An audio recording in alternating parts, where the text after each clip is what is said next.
Vocês com autonomia funcional só obedecerão à lei. Vocês, sem autonomia funcional, têm que obedecer à chefia, o chefe do chefe e o governador. É disso que nós estamos tratando aqui. É dar independência ao fisco para que ele possa exercer plenamente as suas funções. Mais do que isso, da autonomia administrativa, para que a Secretaria da Fazenda seja liberta do processo de influência política e, com isso, defender a quem? Ao Estado de Santa Catarina, à população de Santa Catarina. Nós não estamos tratando do nosso interesse. Sempre que o fizermos, estamos tratando do interesse do Estado e não de pessoas. E aí vem a PEC. Aqui tem mais algumas PECs que eu gostaria de comentar com vocês, porque, de novo, na PEC 443, queriam tratar dos defensores públicos, para que eles tivessem a mesma remuneração dos juízes e procuradores. De novo, na 443, tinha um fiscal lá na comissão. Aqui, ele aqui. E aí nós fizemos uma coisa legal. Eu gostei da PEC, né? Mas aí nós apresentamos uma assinada por 200 deputados, que fala, está tudo muito bem, está tudo muito bom, só que isso vai valer para os fiscais tributários também. Aí nós estamos de acordo. Vai valer para os defensores e vai valer para os fiscais. Aí, contem com o meu voto. O que aconteceu depois disso? Debaixo do braço, aguardando bom tempo. Esse PLP é um tema que eu vou passar rapidamente por ele, mas é a questão de que a nossa atividade profissional é extremamente arriscada. Nós trabalhamos sob condições, muitas vezes de insalubridade. Eu não sei se vocês têm postos de fronteira, mas se os tiverem, o ambiente ali é um ambiente insalubre e perigoso. Vocês conhecem histórias de colegas que foram assassinados exercendo o poder da caneta, só que vieram com o poder do revólver, e aí eles não resistiram. O certo é que há um substitutivo ao PLP, que novamente inclui os fiscais também nessa norma. Eu vou deixar aqui com vocês todo esse material para vocês analisarem. A PEC 457 é aquela dos 75 anos, também é um tema que diz respeito à nossa carreira. E aí, vocês lembram da PEC 210? Ela é de 2007. Além da questão do adicional, eu incluí ali uma outra coisa, a definição de carreira exclusiva de Estado. Por que eu fiz?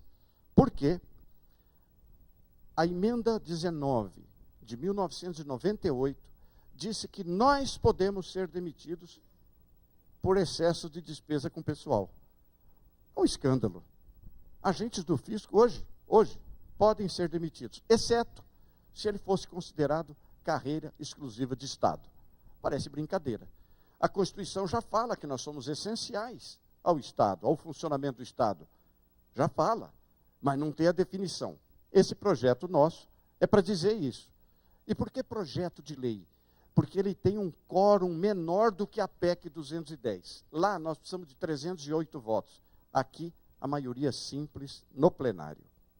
Entenderam a diferença? É mais fácil aprovar projeto de lei do que aprovar PEC. Muito bem. E aí, vamos embora. Esse é o tema que eu gostaria de comentar com vocês, que vocês vão sofrer os efeitos dele. PL 1992, Previdência Complementar.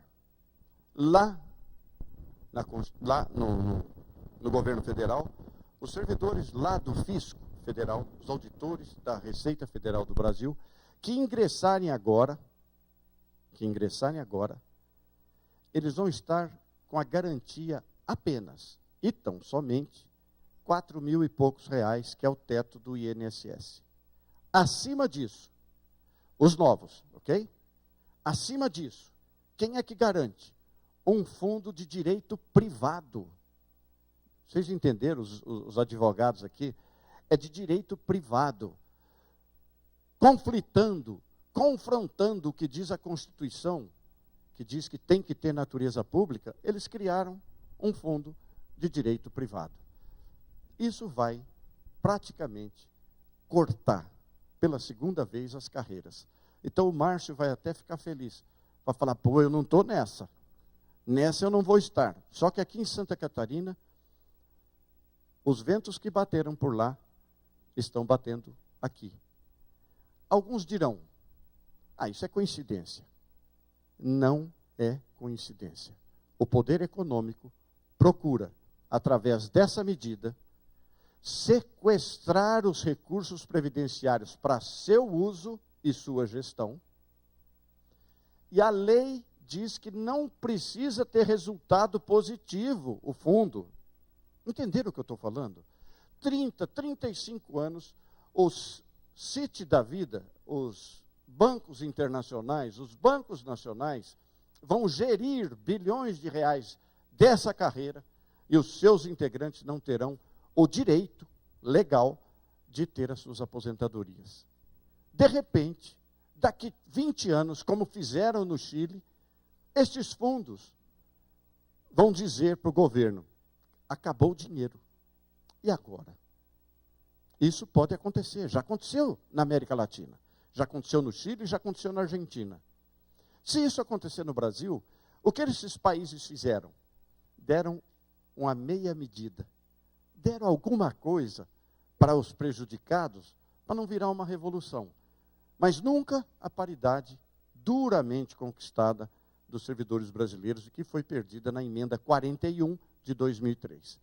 Por isso que eu comentei isso com vocês e fiz um pedido, e aí eu vou cometer aqui uma indelicadeza, mas eu vou contar o que eu disse para o deputado Gilmar. Deputado Gilmar, ouça o que eu vou lhe dizer. Nós do PDT tentamos que esta entidade que fosse cuidar dos fundos, aqui tem toda a história, isso vai a Tratado de Versalhes, Previdência. Quando teve a Primeira Guerra Mundial, vocês sabem quantos morreram? Milhões e milhões. E as nações perceberam que era preciso criar um mecanismo de equilíbrio social. Chamou-se Previdência Social. É o que está sendo destruído no Brasil, através desse fundo. E aí, isso aqui tem todo o histórico. Nós tentamos, vocês vão ver ali a emenda 35. Olha lá.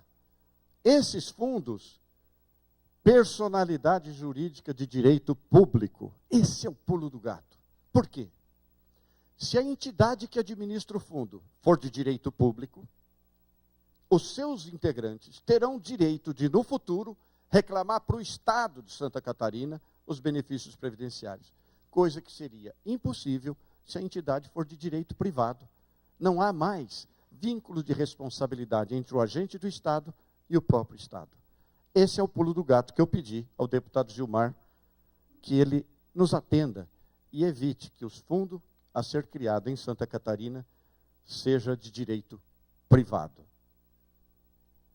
Daí, eu vou passar aqui rapidamente para vocês, mas tem aqui algumas coisas interessantes para a gente refletir. Há um quadro onde diz que os servidores de civis representam 48% dos custos previdenciários e os militares 47,73%. Só mexeram com os civis.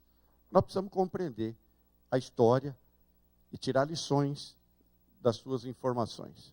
Aqui tem todo um trabalho da Anfip, da FENAFISCO,